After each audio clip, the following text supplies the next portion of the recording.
Let go of control and all my troubles Oh. go away. Meditating every day until the shadow is revealed. Unconditional love permeating my field. I let go and let God. Why not? She's got it. I let go and let God.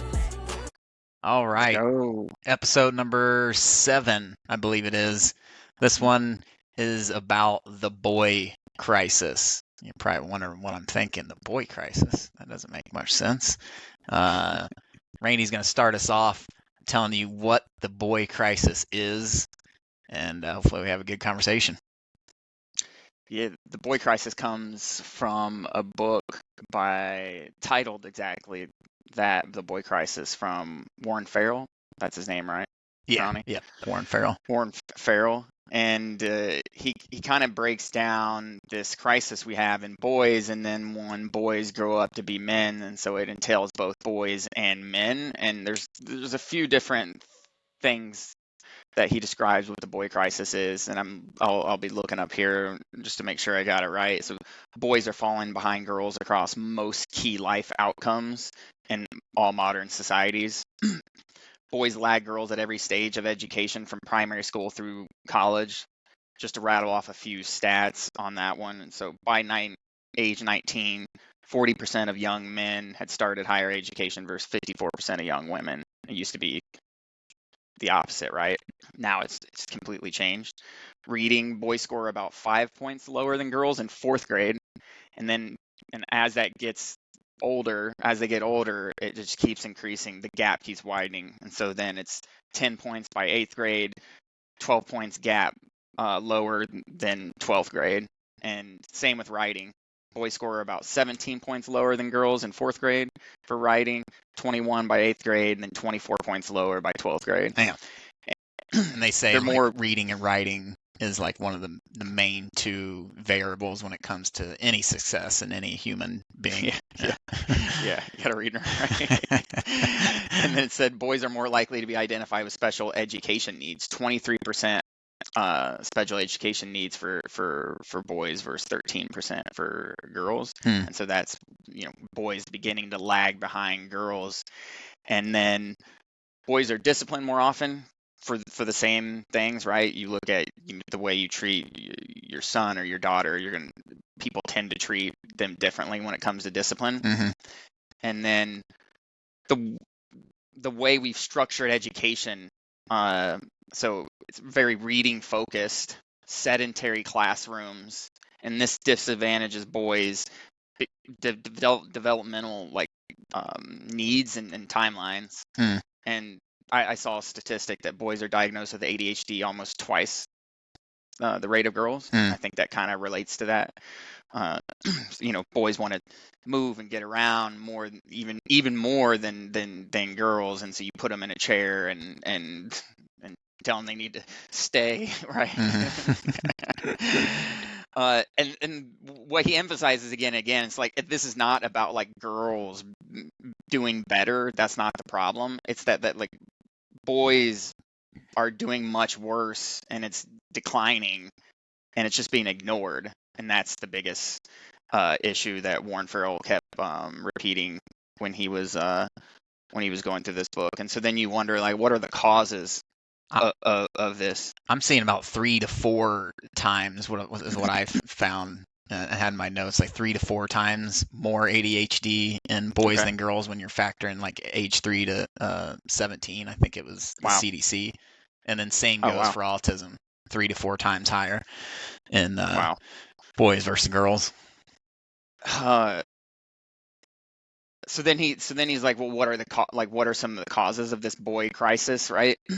And there's 2 main reasons he points to, and it's dad deprived boys, or fatherless homes is one. So boys growing out without like a consistent, involved father or father figure, the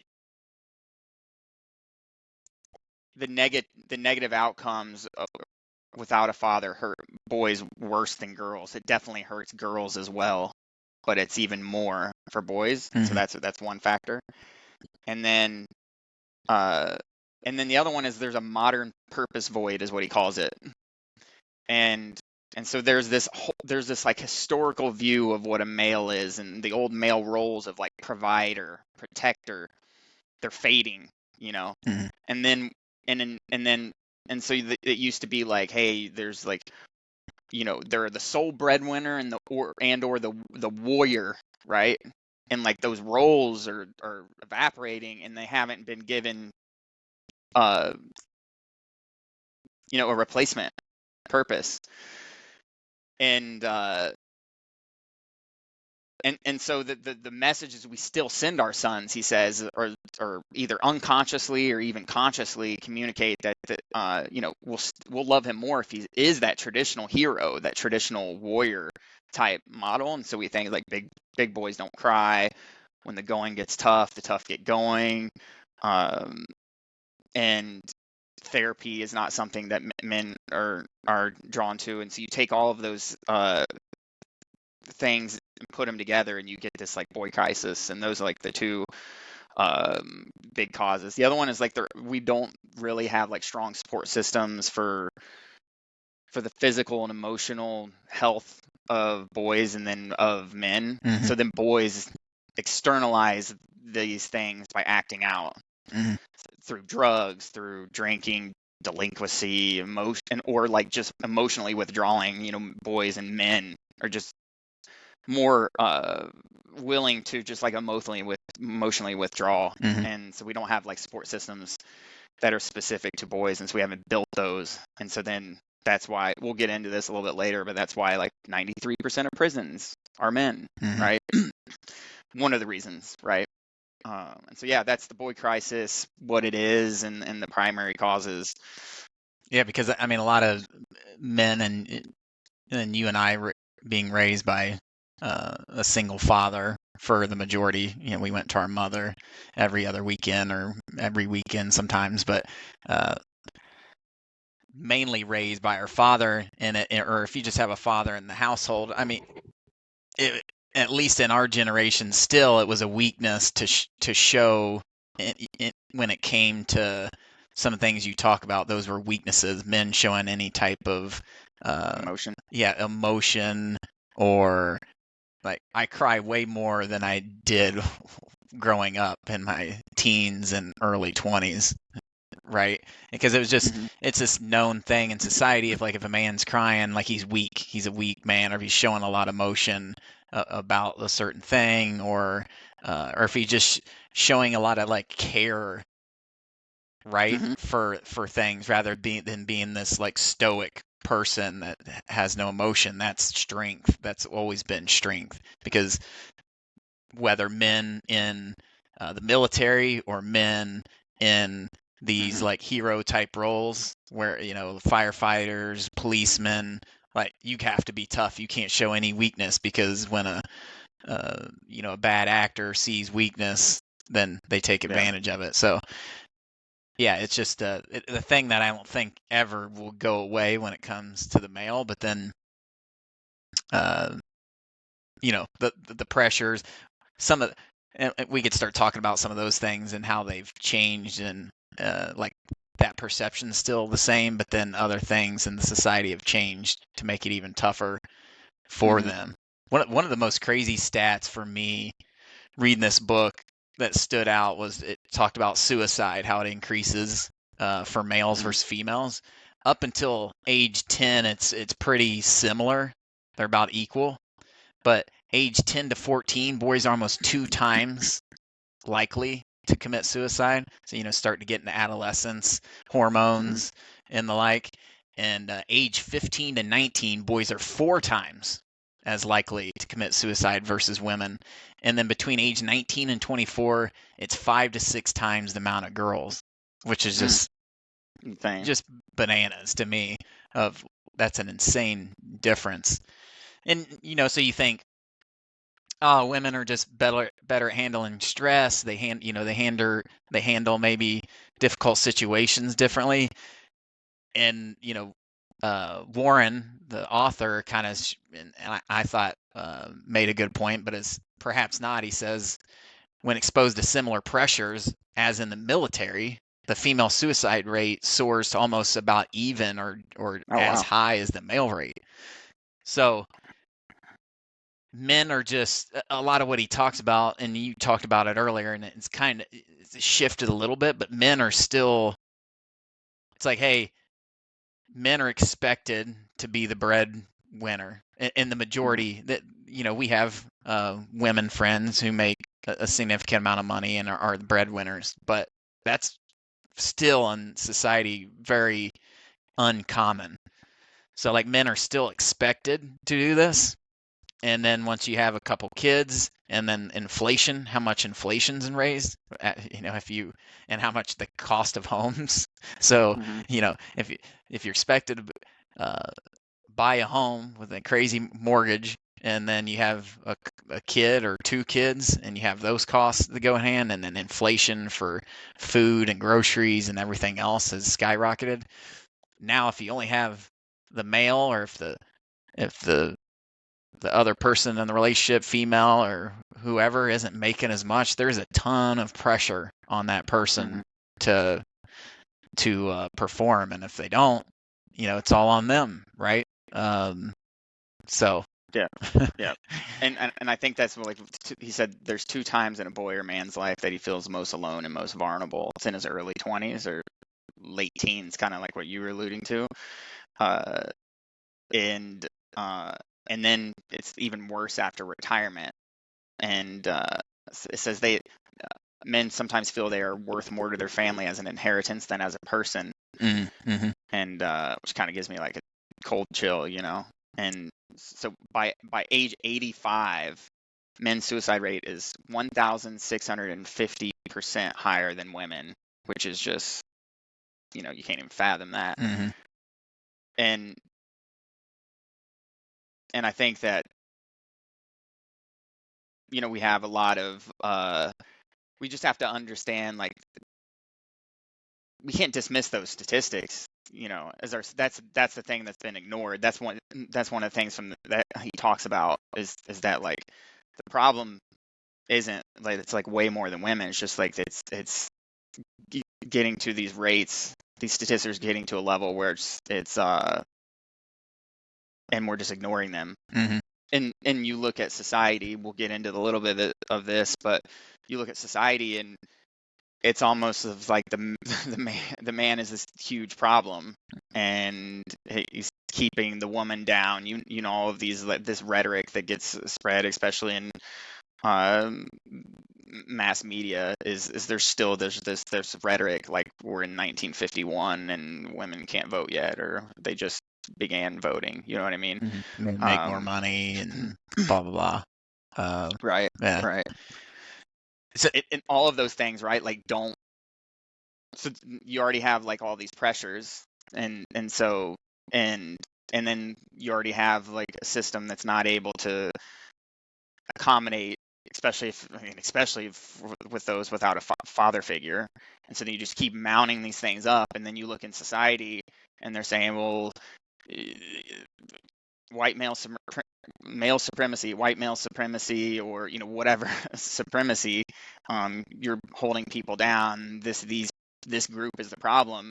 So you just keep stacking those things up, and then you kind of just, like, it keeps adding up. And I think all of these, there's many variables to it, but they all add up to someone feeling that, like, life isn't even worth living, which is, a deep, of course, there's a shit ton more variables than that. Nutrition, we've talked about some of those, health, exercise, of course, trauma, God knows what else, but still, we can begin to help prevent these statistics. Yeah. I mean, the point basically is we need to, like, assist this demographic of men, especially white men, but all men, because it kind of got imbalanced in the last 10, 15, 20 years, call it, to where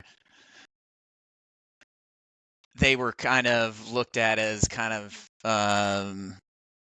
like bad actors in society, right? They had too much, they owned everything, blah blah blah, and then it got way overbalanced, to the point where especially millennial men, or even less than millennial men, like the Zoomer generation, Gen X, yeah. Gen X, had really taken effect. and we didn't see as much as these younger generations because we were in our career before Mhm. it was already started, but the huge push came in the 2010s, mid 2010s, I would say, on some of this stuff where when it came to jobs and the like, that men were getting passed up way more than other ethnicities or women in general, and Mhm. so it's just trying to, like, when you see these stats, it's like, hey man, there's a problem here, and we need to this. We can't just leave this. I mean, it's the largest demographic in the United States, right? So it's like you Yeah. can't, and it helps if we want to have a successful society. We got to support these folks too. We got to have a even balance of helping all people of our country. Yep. And one of the biggest things that Warren Farrell talked about that really stuck out for me was just the difference of men, how if you look at jobs, the ones that are the most secure, are like the ones that women go to. So you think education and medical, that those are good in any, if there's a Mm. recession in any economy, those are great jobs, but are Mhm. like 75% women or something crazy. Mm. Or higher in Yeah. some Yeah. Yeah. areas. And so men naturally don't go towards there. Men, because of these expectations, right? And I know Mhm. in most, and in a majority of relationships, men are the breadwinner still, So in Mhm. order to become that breadwinner, you have to take jobs that aren't as desirable or aren't your passion, right? So Yeah. if you're taking jobs that aren't your passion, so you're gonna be a little bit more satisfied in your career. So you're dissatisfied in your career, and it's like, but you had to do that to make extra money, and Yep. so that was one of the big things that opened up my eyes there. It's like, oh damn, So now we have all these men with dissatisfied careers, and that kind of sums up some of the suicide stuff. And then they're not willing to talk about their emotions or even go to therapy or even try to work out their emotions, just try to bury it, which whatever traumas they have or whatever neuroses they're creating from previous lives or how they were raised. So all that just kind of summed it up, helped me see why these statistics were so disparate between male female.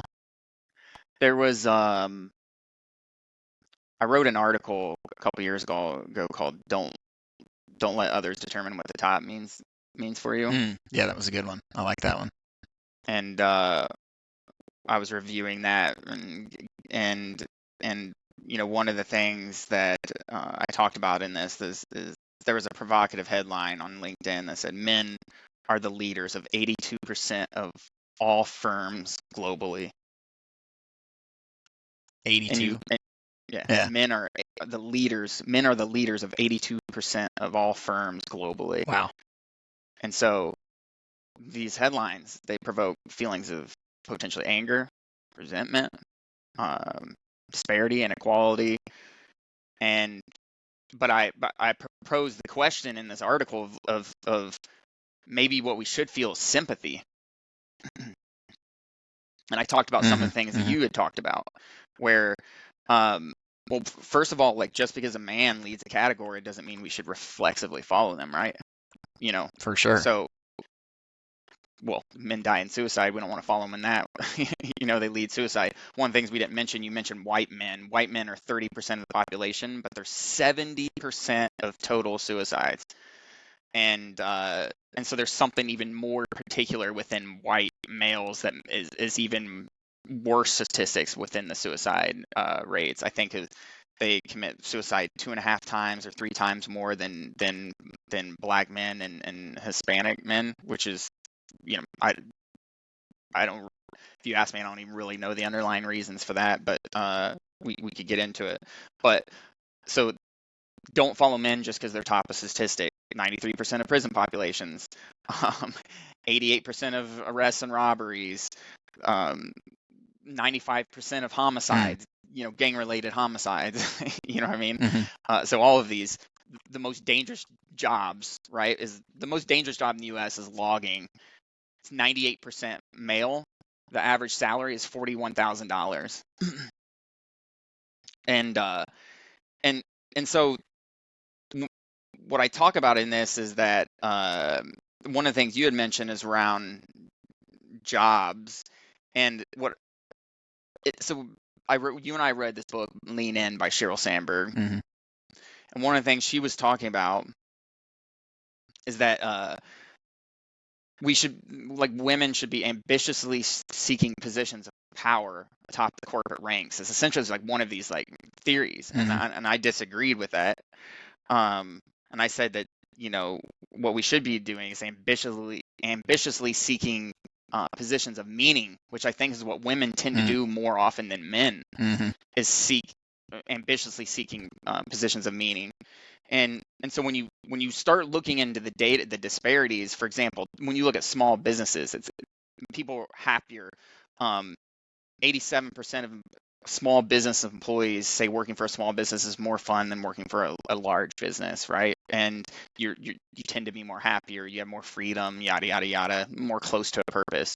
And so when you look at when you get down to say companies the size from 2 to 4 employees, women are 41% of are owned by women. Mm-hmm.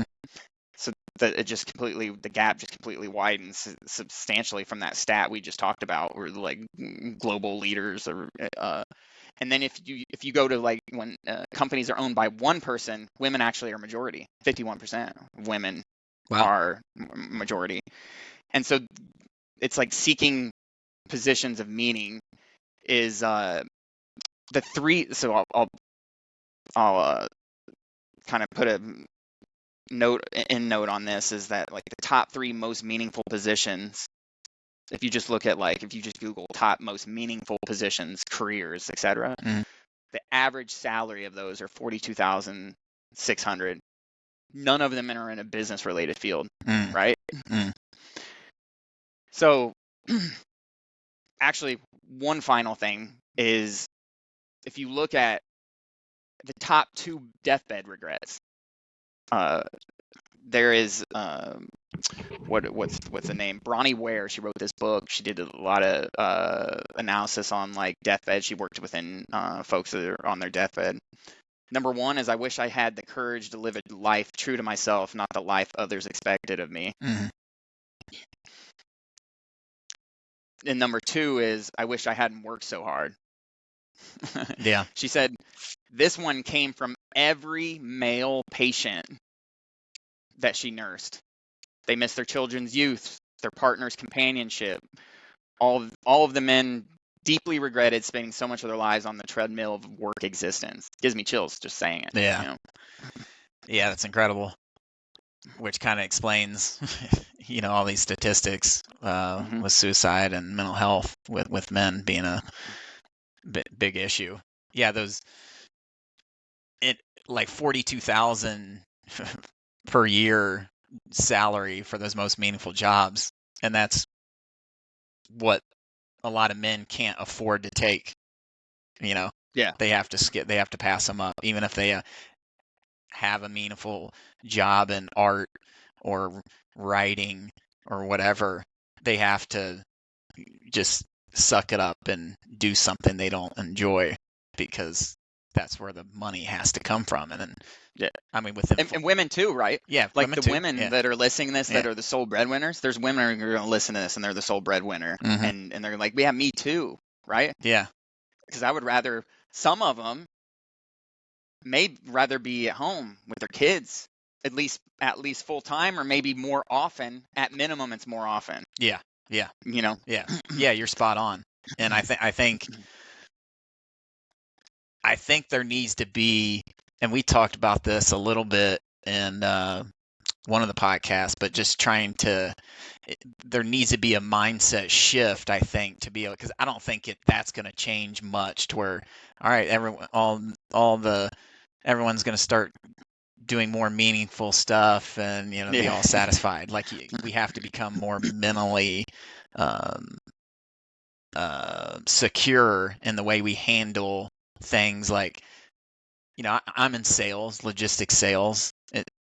Like, I would probably rather be doing something else. It wouldn't be like top choice, right? Mm-hmm. But I've Mm-hmm. learned to love the process of sales. I just learned to love it and become like mentally tougher and developed higher emotional intelligence through meditation and doing cold showers and exercising and just deep introspection through reading and a lot of different things, and can understand that, if I can get better in my career, become a better whole person, but become a better self by focusing on the process and getting better in the process, and how that makes me a better person, the process of sales and becoming more articulate and Yeah, it's like more, a craft. yeah, and becoming better in conversations and the like. So like, so like, I think that's where we have to start directing everyone, women and men, of getting better at and understanding how to uncover some of these traumas or like deep neuroses that we built that from some of that emotion that we just pushed under, or Yep. or that passion that we pushed under. It's like, I don't need to do that passion, and did something else and just buried it. Yep. Yep. Yeah, what you're describing when you're describing it is like you've turned your career into a craft, and you would have never chose it, but then now that you chose it, you have all this career capital built up in it. Leaving it would cost way too much, literally and figuratively. Mm-hmm. And so then you've turned that into a craft. And yeah, I mean, that's what we used to always do prior to business even existing. We had crafts, and we got really good at it, and we built meaning through it. And so you could build meaning and purpose through that craft. Mm-hmm. That's what I heard when you were talking about it. So to close off on like the Warren Farrell, some of his like, and then we'll jump into like some of the societal things that are kind of like worsening all of this. I want to talk about like what he talked about was like proposed solutions. And he said for like the boy crisis, he said increase father involvement and shared parenting after the divorce. So he gets into divorce is a lot, because there's what tends to happen is fathers tend to not be as close to the children, so you need some type of father figure in the home, and so just creating more father involvement. And then redesigning education to account for some of the developmental differences between boys. I think that's something that needs to happen, of course, but that one's much tougher. He goes into more detailed solutions within that book. Restore pathways to purpose through like mentorship, responsibility. He talks about vocational a lot, vocation options in there, especially for men, like getting back into vocations. I remember our dad was in vocational school when he was in high school. Mm-hmm. That's kind of like dwindled a lot. And teaching men like emotional literacy. Yeah. And that, I think that's something that needs to happen. And it said without pathologizing male behavior. And so I think that, we talked about it ad nauseum already, that it's a perceived weakness, whether unconsciously or not. And so that one's a hard one to get out. And so teaching men emotional literacy is important, because suppressing it isn't good Mm-hmm. for your health.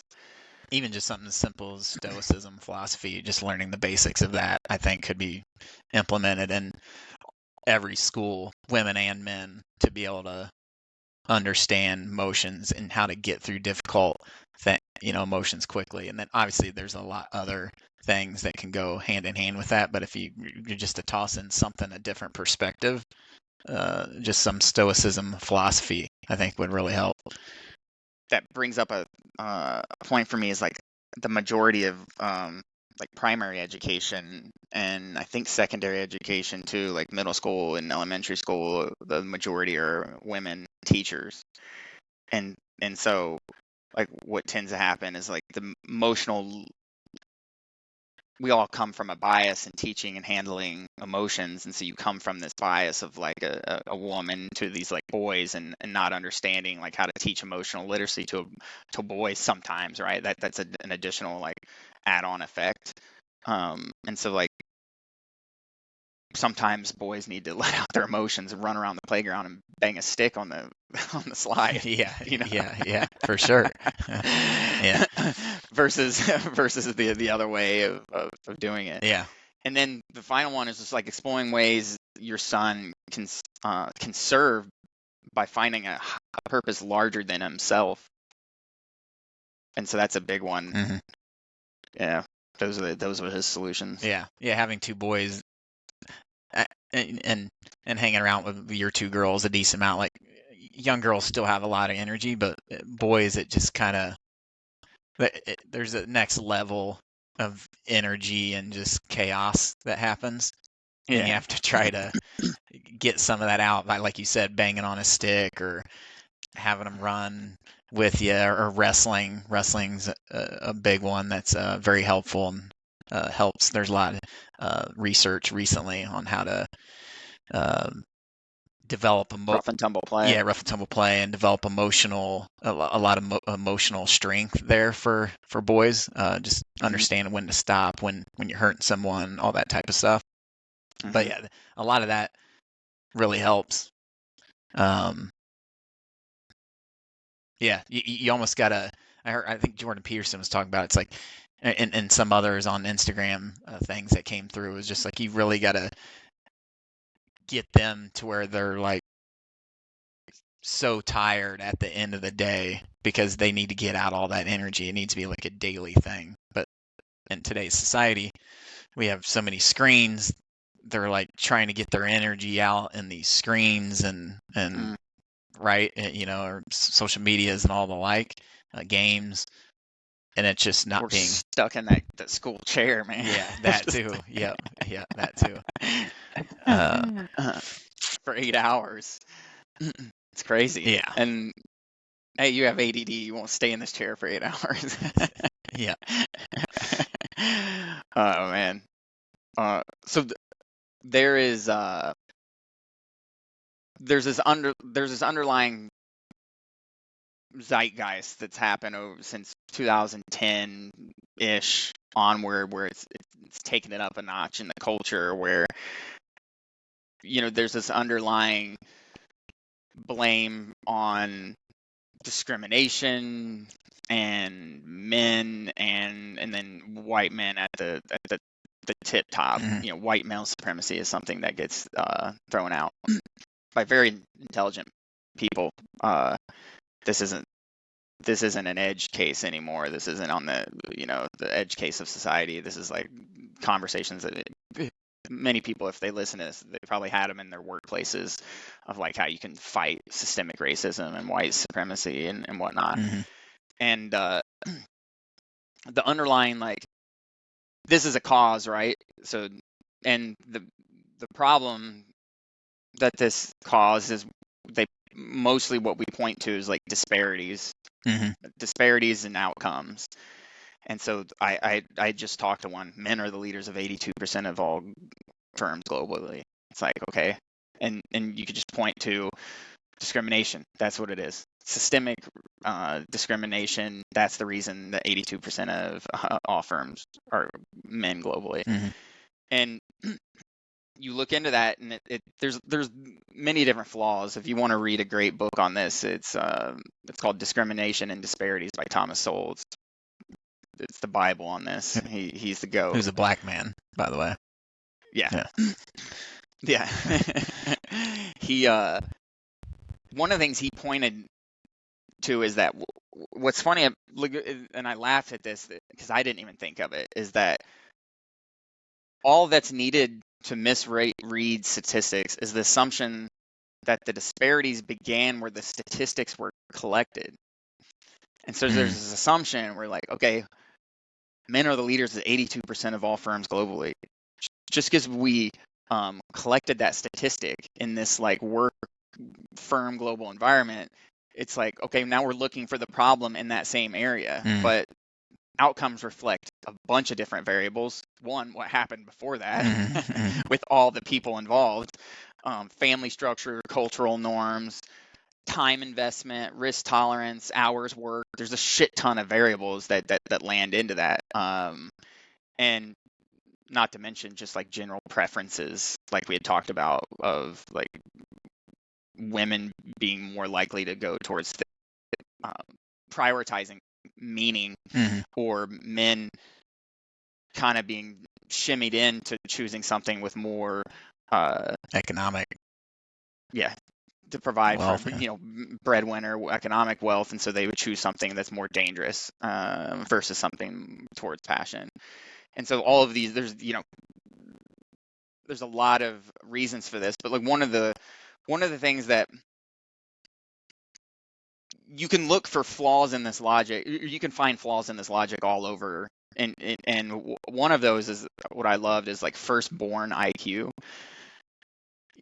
So you take a family and you have multiple children. You and I have 2 children, and we're actually a part of a family with 3 siblings. But if you look at the firstborn, I think it's 2.5 or 2.7 IQ points higher than the other siblings. And so there's this firstborn IQ, but like all the variables like are basically, very equal. You're on extremely level, equal playing field. And then you say firstborn have 2.7, I forget what it is, it's something close to that, higher IQ than second, third, fourth borns. And you can say, well, it's discrimination, it's racism, it's all of these things. And it's like, no, that's probably not what it is. It's more there.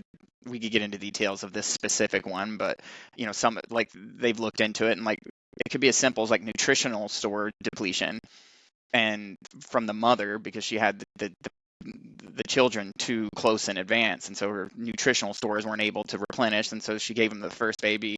The body gave it to the first baby, and she didn't have enough to give the second baby. All right, we're back. So I was just describing how there's a gap between even children.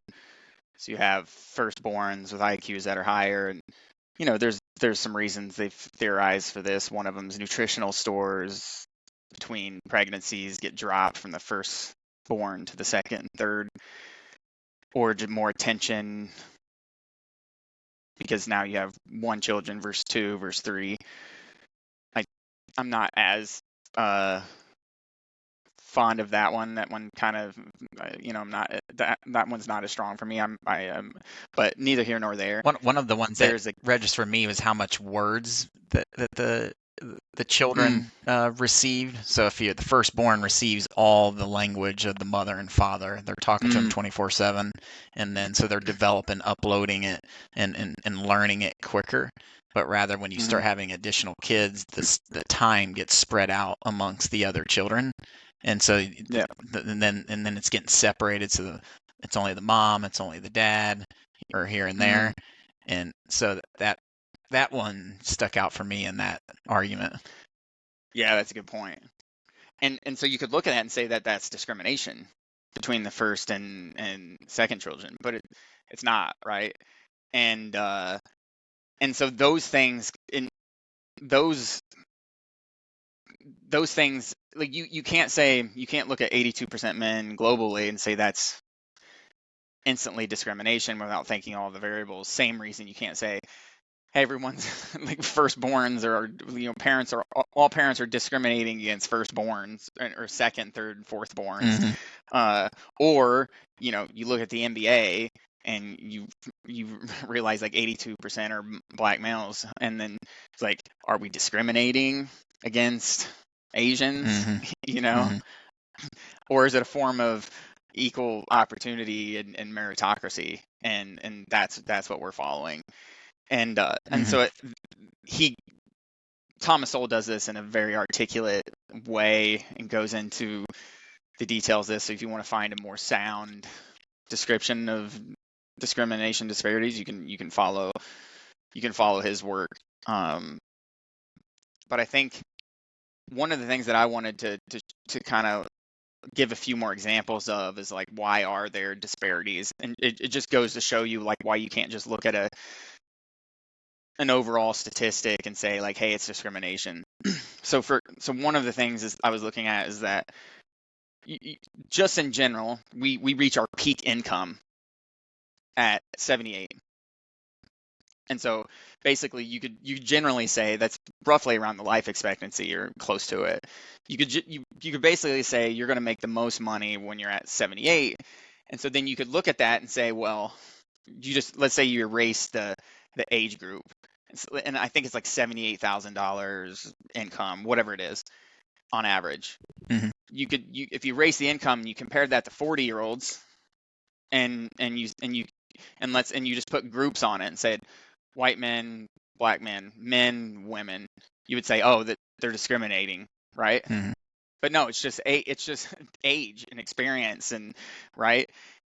So taking a simple variable like that, you could now compare men versus women. One of the things I was thinking about was like, well, men probably, because of all the reasons we mentioned before, probably tend to stay in work later in life. Mm-hmm. And so then I looked at that and it says in 2024, it said men aged 65 and older are about 44% more likely to be in the labor force than women at the same age. Yeah. Wow. So that just goes to show you that like in that statistic of just comparing men versus women, you're not taking in consideration just age, which is the strongest factor of income. Mm-hmm. Even when you look in the same age groups, so women at 78 versus women at 44, right? Mm-hmm.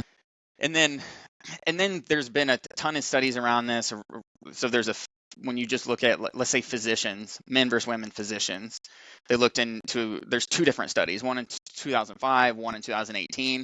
What they found was the income gap between men physicians and women physicians was purely hours worked.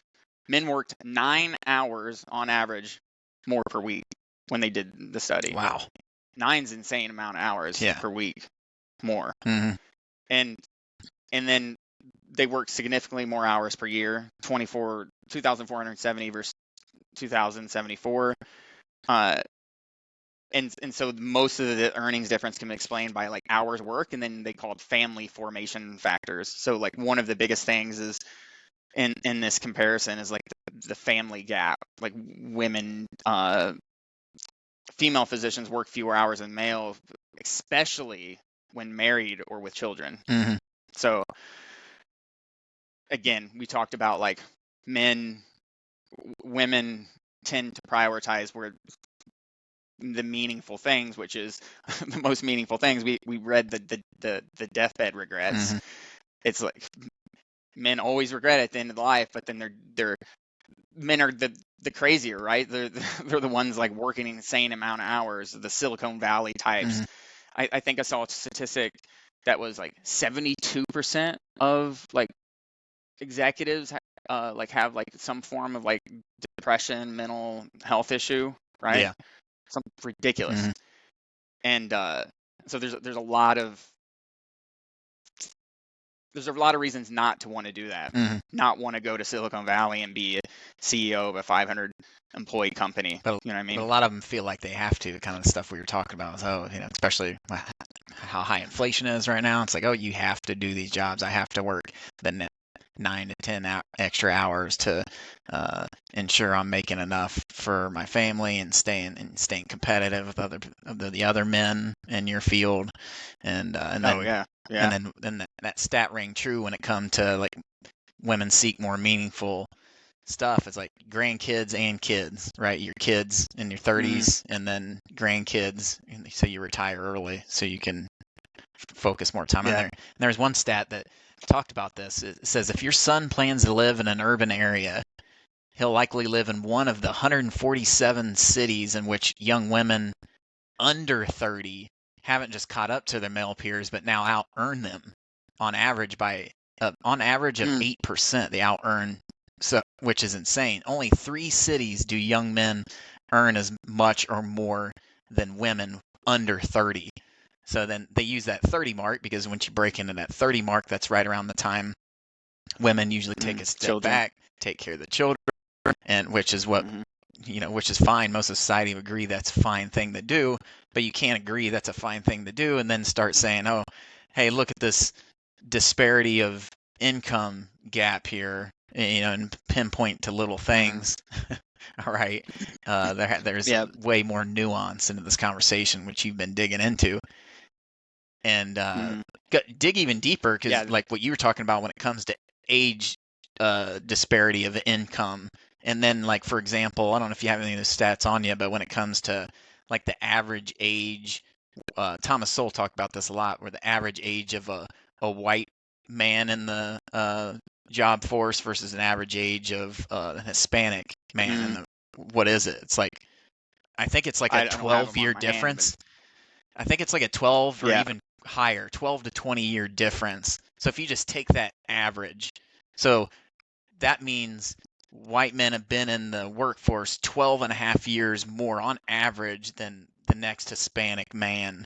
So just by logic, that would make sense that they would be making more on average. But when you pinpoint into certain jobs, on the specific same age, blah, blah, blah, it usually comes out, and Thomas Sowell does a great job at this in that book of saying, oh, no, they make the same when they're at the same level. Yeah. There was a statistic when you were talking about controlling for variables, and you go to age 30 or below, and women actually single women make more money than single men. And there was another one that was even more telling. You read it in the book of I think Madness of Crowds, around gay couples and how much they earn. Yeah. Do you remember what that was? They out-earned, they out-earned by like, I forget what the percentage was. Well, they're like the highest earning, like male, especially gay male couples are the highest earning, right? Yeah, exactly. Yeah. So yeah. And so then you could say, well, are gay males discriminating against everyone else? Or is it like, is the system systemically oppressed, favoring gay males? Like, I wouldn't think so. Yeah. I don't think anybody would say that. For sure.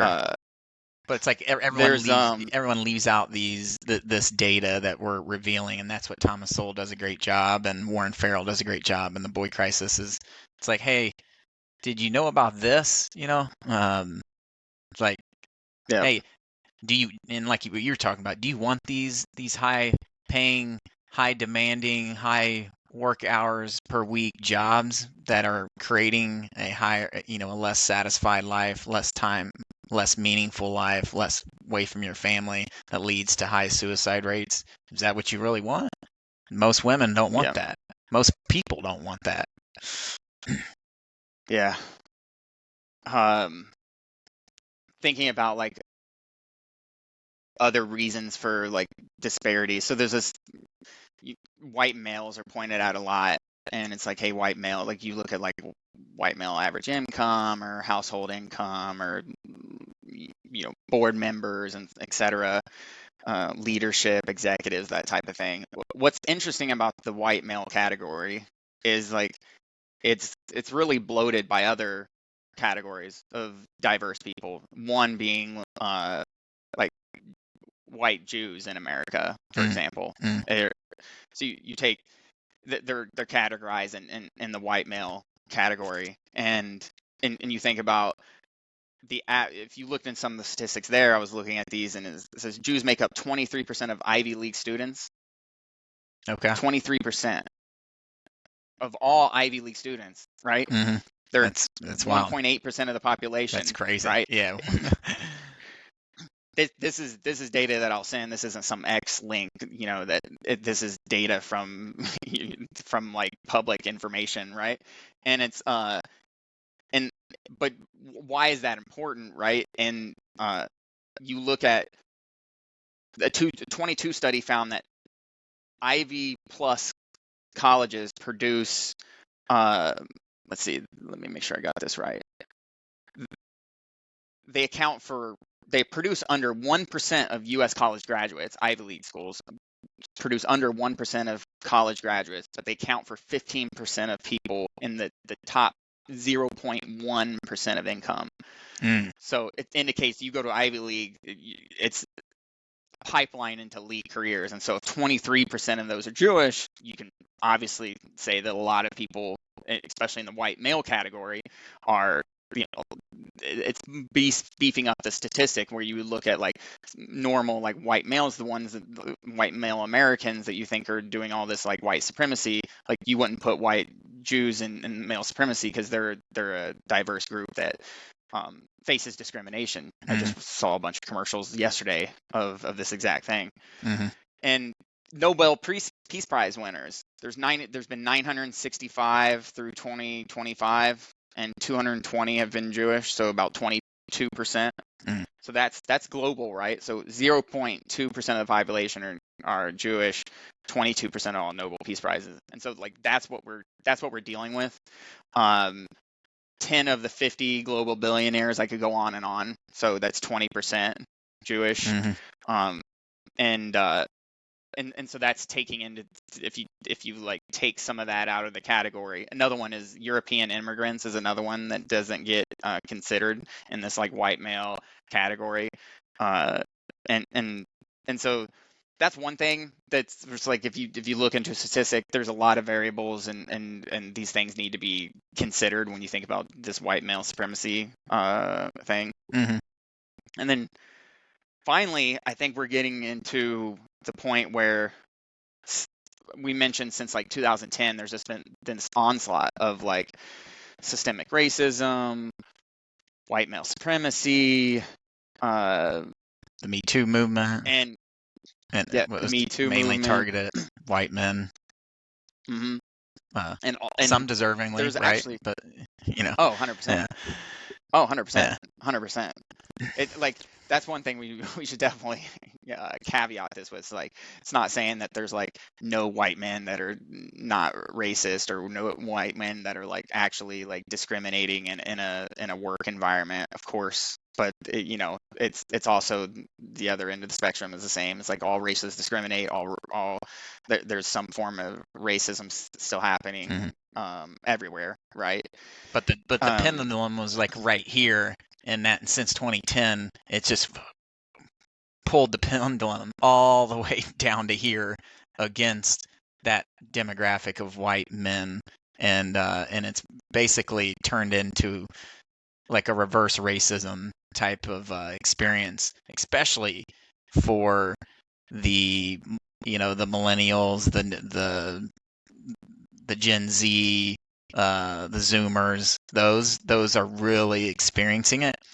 And if you paid attention during the last election, there was a major shift of the younger crowd shifting to Republican, which was like a big surprise to people because young people always go to liberal, right? You're in college, you're always shifting, you're always to liberal. But just recently the shift was a major shift. It was like it went from like 30% all the way up to almost 50%, half and half were voted Democrat or Republican. Or I think even when you factor them in, it even went above half. That was women and men together. But when you went above, it was like there were more men voting in the 30 and under range voting Republican than Democrat. And to me, that's a huge turn. Like, we didn't experience as much because we got deep into our career, right? But these young men going through applying for jobs during this time were experiencing some of that reverse racism, and we'll share a couple stats here to show some of this. But they experienced it and were just like, screw this, you guys ain't doing anything for us. We're going to vote for this other side we don't even agree with on most of the ways, but they're looking out for us, is how they felt, because they were being just kind of pummeled all around, and no one out in the open. out in the open, just open racism towards them. And it's like, it's like, oh, other races had to deal with all kinds of racism in America, and they deserve it, is what probably what some people say. But it's like, these young kids didn't deserve it. They had nothing to do with anything that happened. Nothing happened 100 years ago, or even 50 years ago, or 70. And our country's built on, in the Constitution, every man and woman are equal, right? So it's like, we the reverse racism is not solving things. It's just making things more difficult and making more tension amongst each other. Before you go into the statistics, I wanted to share just a quick. I'm going to share my screen real quick, because there is this article I found from 2020. I'd shared it before, and it's called "How the Media Led the Great Racial Awakening." And I'm going to take a screenshot from this by Zach Goldberg. I'll take a screenshot for this. New York Times, Washington Post, Los Angeles Times, Wall Street Journal from prior to 2000. Some of them are even in the 70s, 80s. This is percent of all words. So it's looking at percent of all words. The blue is racial words that include racial disparities, inequity, gap, inequality. And then the red is, or whatever color that is systemic, structural, or institutional racism. So the percentage of all words used in these publications over time. And lo and behold, what started happening around a little after 2010. Wow. Insane lifts, right? And so this is creating why we've now had this reverse racism and statistics that you're about to kind of talk about some of the statistics. Yeah, those are insane high numbers, and it was basically, if you're in the workforce around that time, you saw it was being pushed at an insane difference. So there's actually recently, one other thing is that there's a Yahoo article, we can put it in the show notes, that 6 out of 10 human resource managers put diversity over qualifications when selecting candidates. Wow. 6 out of 10. This is just a survey. So like surveys, we tend to not answer honestly even. So it could be even higher, right? And the title of that article, that Yahoo article, is "Companies Avoid Hiring White Men." So that's just how, like, the media, HR, like it's blatantly out there. And if you look at it, there's even government in the last administration, there's links, and I can pull up the web archive of it, where like it says we need to combat systemic racism by focusing on equity, which means equality of outcome, not equality of opportunity. And I'll go into the difference between those after you rattle off some of these statistics. Yeah, what was the article called that was sharing some of this? We'll put it in the show notes, but the guy kind of talks about some fields. It was The Lost Generation. Yeah, The Lost Generation. Compact Mag. Yeah, and this guy kind of talks about in the article just like firsthand experience going through looking for jobs, whether it's in the journalism, and he had some friends in entertainment, and how much essentially flat out racism was made openly on white men.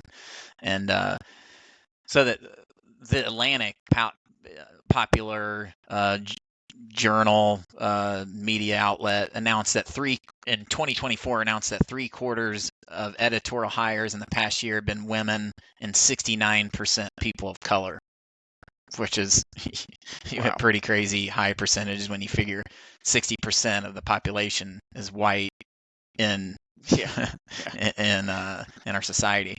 And then and the guy just basically said, if you're a white man, you got to be a superstar. You can't help feeling like no matter how good you are, you were born in the wrong year, because they had a lot of animosity towards some of the older generation white men, because they weren't as affected as much. They were still affected some, but they were kind of tenured in their roles, whether it's in education or entertainment. They were already deep developed that career capital. They were already in there.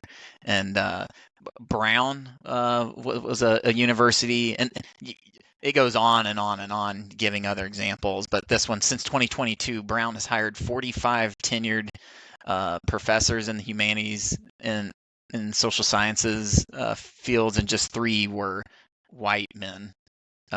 Disney writing program, which prides itself on placing all of its fellows as staff writers, all its fellowships as staff writers.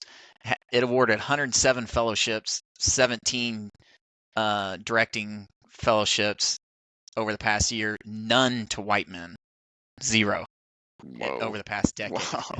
And those are the ones they all mean, like report up to becoming actual writers of whatever they're making, movies. And so it's just since 2018, just 8 of 138, 5% of the fellowships at the Sundance Screenwriters, the Sundance Festival, very popular, have been white men, 5%. In the Emmys, since 2021, 11 directors under 40 have been nominated for Emmys. None have been white men, which is like a major major discrepancies of like a shift. And you look at it and it's like a lot of these young men that were going through this experience over the last 10 to 15 years just kind of gave up on these more meaningful professions, that come because were just getting turned down left and right and have to go through so many loopholes. We'll share their article. You can read more if you're interested. But I knew that stuff was going on, but I didn't experience it too much myself. Like I saw it in previous jobs. There's an instance in a previous job of mine where and this guy talked about a lot in this article where there were already a significant amount of white folks in this leadership role, and then 3 people were applying for said role, and 2 of them were of the different ethnicity than white, right? And they end up getting the role over this person. And I've seen that in talking to other folks. And then this guy talked about a lot. It was just like, hey, we have too many white people is what he kept getting back from these places. Just like, hey, we can't, we have to put on this persona that we're this major. It's like what I was kind of revealing is like this younger generation was going through this tough experience, and I can't help but notice that, on sharing some of those stats, like it seems like they won the election for old Mr. Trump, and this the way I was looking at it, right? And it's like they kind of made their own path. Like these folks that are pushing these diversity programs and everything probably voted the other direction, but it seems like pushing all this, they took all these white young men and pushed them in the direction to where, hey, no one likes us, no one wants us here, no one wants to be a part of this culture, and they voted with it, and it seems like they gave him the win. It appears to me. When you were talking about the statistics, one of the ones that like pointed out to me made an impact on me was like there was one that was like TV writers. White men were 48% of TV writers in 2011, and then in 2024 they were 11.9%. And so you could say that like if you wanted to say, hey, we're gonna take the percentage of the population and match it exactly. So white men are 30%. We're gonna say only 30% can be, and we do it across every demographic. You could say in 2011 they're 48%. Let's get it down to 30. What we did is got it down to 11.9. We cut it like less than half of the so it disproportionately dropped it, and you saw that in every single one. Like LA Times interns, only 7.7% have been white men since 2020. LA Times interns, and so like these major publications. But if you go into and you look at somewhere that doesn't have that type of systemic racism, you could look at just writers, say go on Substack or Medium. It's not. It's actually probably disproportionately higher because they have nowhere else to go. And so that's just a factor. If you remove this and you look at an industry that has no limitations, and percentage is higher, then what is going on? Did they just get all the best ones and these white men aren't the best ones? That's probably not. Um, and Harvard faculty drops as well. Like white men fell from 39% in 2014 to 18% in 2023. So again, you know, these big differences between what we talked about before and after. Commercials as well. You look in commercials. I saw something from the UK where this is talking about race now, but blacks are 4% of the UK population, 13% in the US, but they were on greater than 50% of the TV ads in the UK. Wow, and you've seen that a lot. And so that tends to happen a lot more. And so when I think it comes down to is this concept of equality of opportunity and equality of outcome.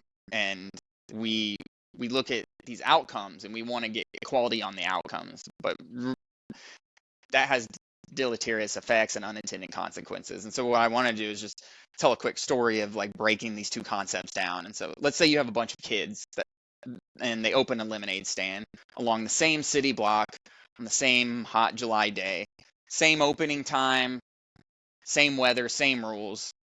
Some of these groups obsess with recipes. So there's 4 groups. Let's say it's red, blue, green, and orange, and they're all along the city block.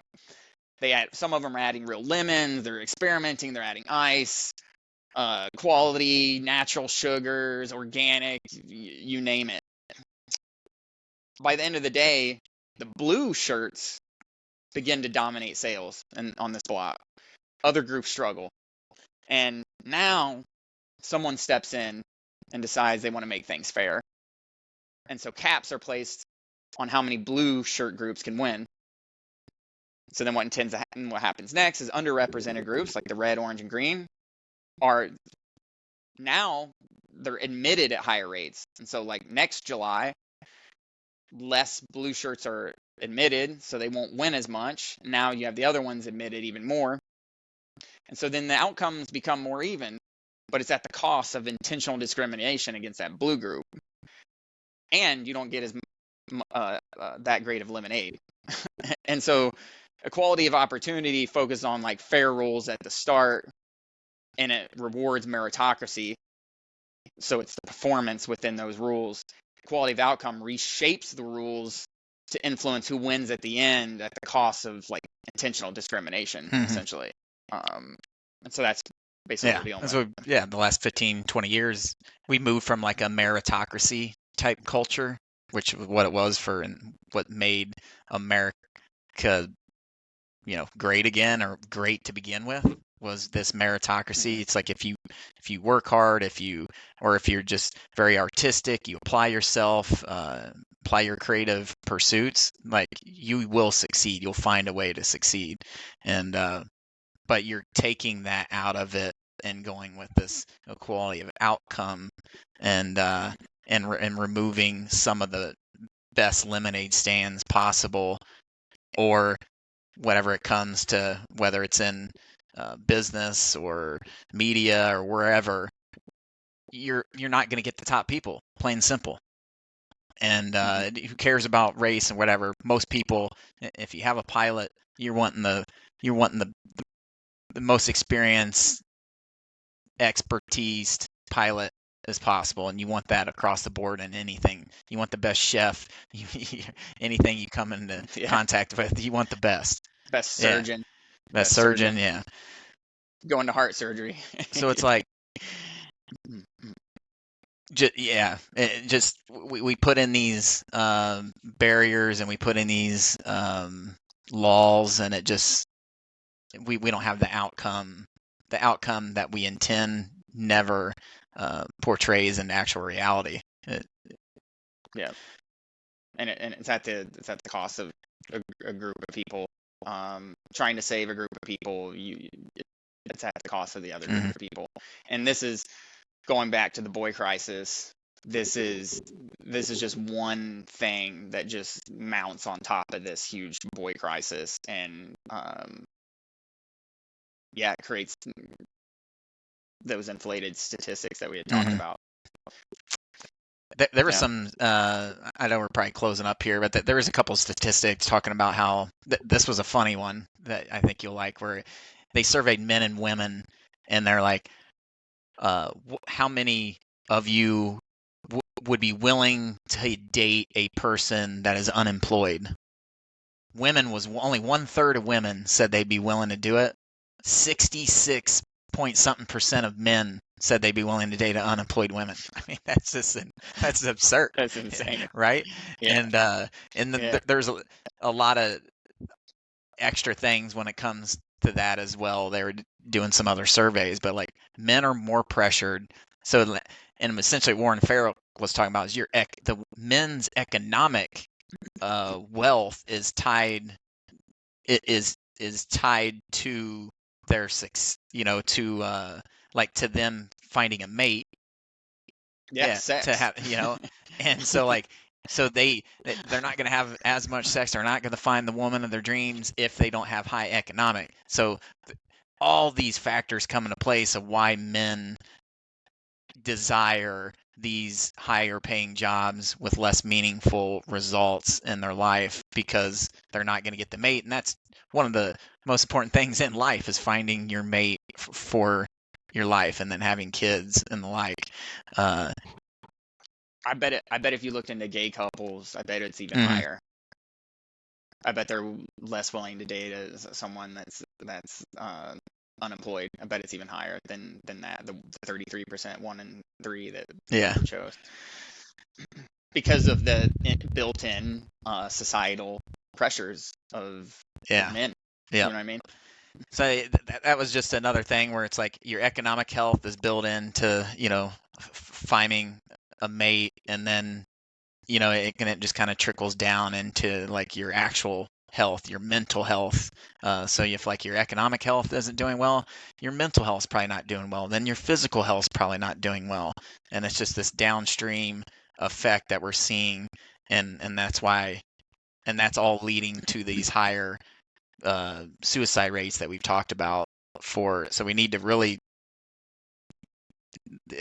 look at this statistic, look at these demographic of young men, and try and help them. I have 2 that I'm raising myself, and I want to prepare them, because maybe nothing changes, so I want to prepare them of some of the philosophies and building some mental toughness and understanding it's okay to be emotional and things. But like, hopefully as a society we've seen the issues here, and we can adapt and not balance it too far the other way again, but kind of keep it at this kind of homeostasis type thing, and not discriminate against anyone.